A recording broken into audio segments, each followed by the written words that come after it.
নিলাম প্রথা চালু হচ্ছে পিএসএল-এ। প্রতিটি দল সর্বোচ্চ $16 লাখ খরচ করতে পারবে। পুরনো 4 জন আর নতুন 1 জন করে বিদেশি নিতে পারবে দলগুলো, যে নিয়মের কারণে বাংলাদেশের মোস্তাফিজুর রহমানের সরাসরি দল পাওয়ার সুযোগ তৈরি হয়েছে।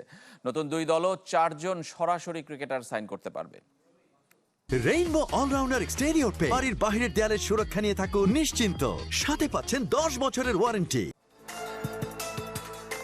ড্রাফট থেকে নিলাম, আইপিএল ও বিপিএল-কে অনুসরণ করল পিএসএল।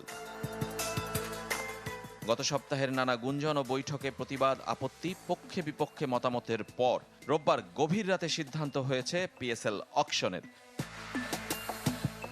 আগের 10 আসরে ড্রাফট পদ্ধতিতে দল গড়লেও এবার 8 দল হবে নিলামের মাধ্যমে। তবে পুরনো দলের 4 ক্রিকেটারকে রেখে দেওয়ার সুযোগ পাবে পুরনো 6 দল। আগে যেটা ছিল 8 জন, যদিও নতুন নিয়মে 4 জনের প্রত্যেককে হতে হবে ভিন্ন ভিন্ন ক্যাটাগরির। বাতিল করা হয়েছে ব্র্যান্ড অ্যাম্বাসেডর বা মেন্টর নিয়োগের রাইট টু ম্যাচ পদ্ধতি।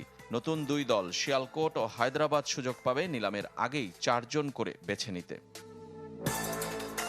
এবারই প্রথম যোগ হয়েছে সরাসরি বিদেশি ক্রিকেটার নেওয়ার সুযোগ, তবে সেটা হতে হবে নতুন কেউ, যে খেলেননি আগের আসর।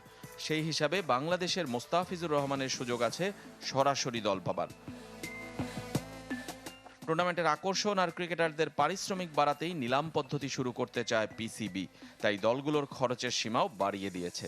$16 লাখ পর্যন্ত ব্যয় করতে পারবে, টাকায় 19.5 কোটি।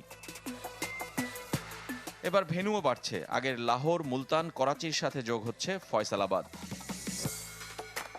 26 মার্চ পিএসএল শুরু হলেও নিলামের তারিখ এখনো চূড়ান্ত হয়নি, কেননা মুলতানের দল বিক্রি হবে আগে।